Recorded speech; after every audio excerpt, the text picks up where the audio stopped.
내가 분명 앞이었다고. 손흥민보다 앞에 있던 수비수. 역대급 30m 단독 드리블로 제쳐지며 골 먹히자 믿을 수 없다고 비명 내질러 현지 팬들 환호에 박수갈채 보내는 상황. 손흥민, 토트넘 호스퍼, 이 에스턴 빌라의 오프사이드 트랩을 뚫고 웃을 수 있을까? 토트넘은 오는 10일 한국 시간 오후 10시 영국 버밍엄에 위치한 빌라파크에서 에스턴 빌라와 2023에서 24시즌 잉글리시 프리미어리그 28라운드 원정 경기를 가질 예정이다. 이 경기는 향후 프리미어리그 4위를 결정하는데 큰 영향을 끼칠 것으로 예상되는 맞대결이다. 27라운드까지 진행된 현재 빌라가 승점 55, 17승 4무 6패로 4위에 위치했고 한 경기 덜 치른 토트넘이 승점 50, 15승 5무 6패으로 5위에 자리했다. 토트넘 입장에선 빌라전을 잡고 수년된 경기도 승리할 경우 유럽축구연맹 챔피언스리그 진출권이 보장되는 4위로 도약할 수 있기에 반드시 이겨야 하는 경기이다. 경기를 앞두고 빌라전 키플레이어로 뽑힌 선수는 단연 손흥민이다. 올 시즌 13골 6도움을 기록 중인 손흥민은 직전 경기였던 리그 27라운드 크리스탈 팰리스와의 홈경기에서 쐐기골을 터뜨리며 3에서 1역전승에 기여했다. 손흥민이 빌라전에서 2경기 연속골을 터뜨리며 팀을 승리로 이끌 수 있을지 관심이 쏠린 가운데 빌라를 이끄는 우나이 에메리 감독이 이번에도 손흥민을 오프사이드로 고전시킬지 주목됐다. 토트넘은 최근 빌라전 3연패를 기록 중인데 손흥민은 유독 빌라전에서 오프사이드에 자주 걸려 득점 기회를 놓쳤다. 지난 시즌 리그 36라운드 1에서 2로 패했던 빌라 원정에서 토트넘은 총 9번이 오프사이드를 기록했는데 이 중 4번을 손흥민이 기록했다. 당시 손흥민은 빌라의 절묘한 라인 컨트롤에 당하면서 고전을 면치 못했다. 특히 후반 추가 시간 극장 동점골을 터뜨리며 스코어 2에서 2 동점을 만드는가 싶었지만 오프사이드로 확인돼 득점이 인정되지 않았다. 지난해 11월에 열렸던 리그 13라운드 빌라와의 홈경기에서 토트넘은 지오반니 로셀소의 선제골로 리드를 잡았지만 이후 2골을 허용하며 1에서 2로 역전패한 바 있다. 이때도 손흥민은 3번이나 빌라의 골망을 흔들고도 모두 오프사이드가 선언되면서 득점을 올리지 못했다. 그렇기에 이번 빌라 원정에서 손흥민이 에메리 감독과 빌라의 오프사이드 트랩을 뚫고 득점을 터뜨리며 팀을 승리로 이끌 수 있을지 관심이 집중됐다. 손흥민도 팰리스전이 끝난 후 우리는 우리 자신한테 집중하려고 노력한다 라며 맨시티나 빌라 같은 팀을 상대하면 당연히 큰 경기이기에 더 흥분된다 라며 빌라전을 앞둔 소감을 전했다. 그러면서 우리는 최대한 높은 동기를 받아 최대한 높은 성과를 내고 싶다. 빌라전은 큰 경기가 될 것이라며 이번 시즌 빌라는 정말 환상적이었다. 우리는 원정에서 희생하며 최선을 다해 승점 3점을 얻어야 한다 라며 각오를 다졌다. 맞대결을 앞두고 손흥민이 득점포를 가동하자 영국 빌라 뉴스는 에스턴 빌라가 가장 조심해야 할 선수는 크리스탈 팰리스 상대로 3에서 1 승리를 거두는 데 도움을 준 플라잉 머신 손흥민이다 라고 전했다. 플라잉 머신이라는 표현이 눈에 띈다. 과거 판페르시가 프리미어리그나 월드컵에서 활약할 때 쓴 플라잉 더치맨, 네덜란드인 이란 단어를 연상하게 한다. 빌라 레전드 공격수 가브리엘 아그볼라허도 손흥민의 능력을 경계했다. 영국 토크스포츠에 따르면 아그볼라허는 빌라의 승리를 원하지만 손흥민이 두렵다. 토트넘의 속도에 고전할 것 같다. 라며 3에서 3무승부를 예상했다. 이어 이 경기는 이번 라운드 최고의 경기가 될 거라고 생각한다. 두 팀 모두 수비 라인을 높게 가져가기 때문에 뒷공간이 많이 열릴 거다. 득점이 많이 나올 것 같다라고 예상했다.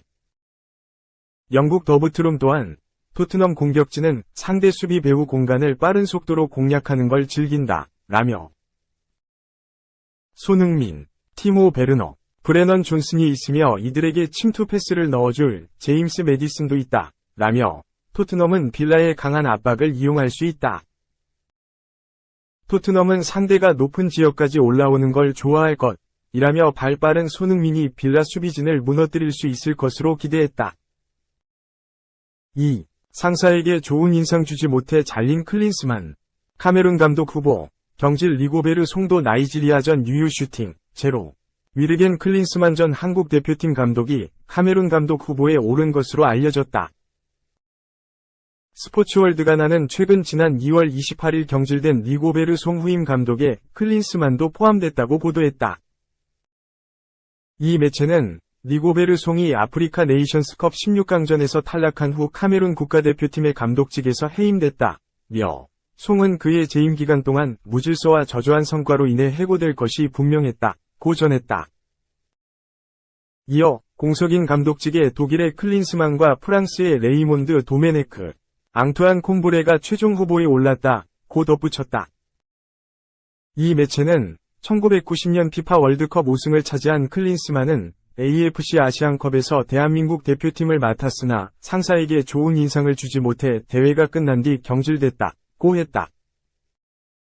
또 72세의 도메네크는 2004년부터 2010년까지 프랑스를 맡아 2006년 월드컵 결승에 올랐다. 그는 2020-21 시즌에 낭트를 지휘했다.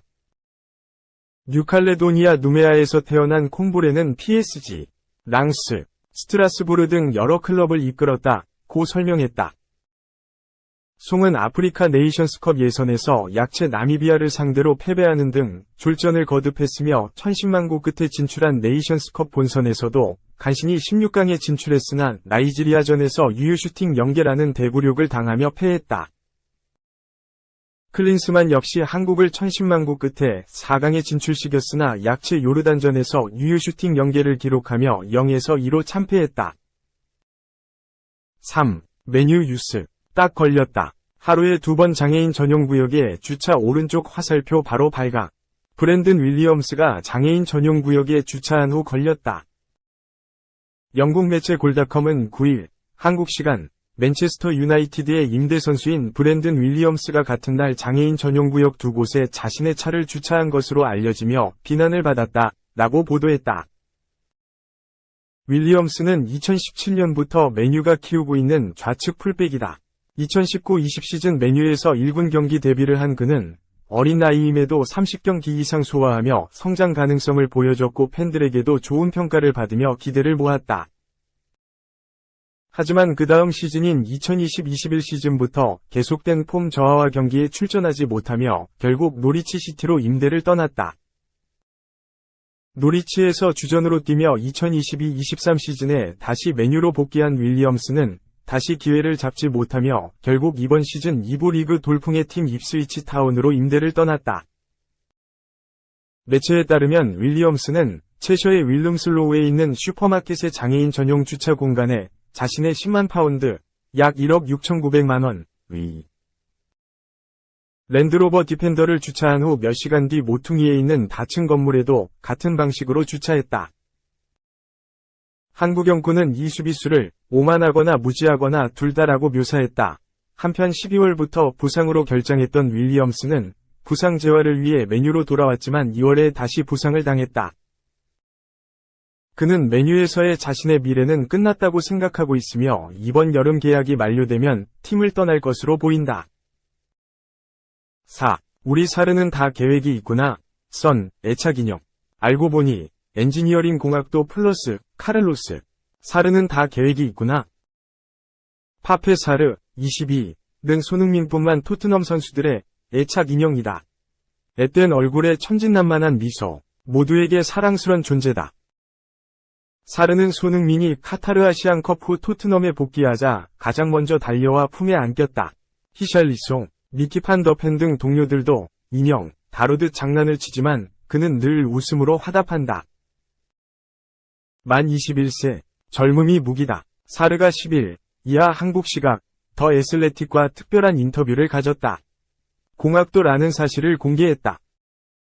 그는 미래를 위해 계속해서 공부하면서 컴퓨터 소프트웨어 엔지니어링에 대해 배우고 있다. 며, 난 소프트웨어 엔지니어링이나 이와 유사한 분야로 진출할 수도 있다. 고 밝혔다. 사르는 올 시즌 토트넘의 핵심 미드필더로 성장했다. 토트넘 팬들은 이번 시즌 사르의 에너지 넘치는 활약에 깊은 인상을 받고 있다.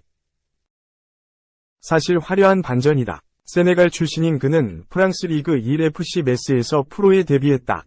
2021년 8월 토트넘으로 이적했지만 곧바로 메스로 재임대됐다.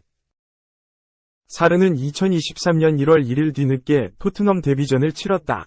그는 지난 시즌 선발 2경기, 교체 9경기 등 11경기 출전에 그쳤다. 올 시즌을 앞둔 지난해 여름 재임대가 거론될 정도로 입지가 단단하지 못했다. 하지만 엔제 포스테코글루 감독의 눈은 달랐다. 사르를 주전 미드필더로 중용했다. 그는 이번 시즌 EPL 22경기에 출전했다.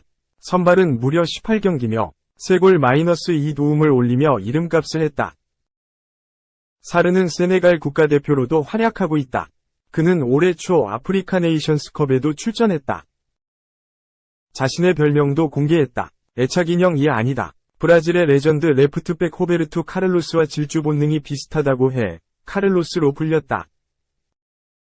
사르는 어렸을 때 삼촌이 지어준 별명이다. 그는 내게 강력한 질주와 뛰어난 슛 능력이 마치 호베르투 카를로스와 흡사하다고 말했다. 며 웃었다.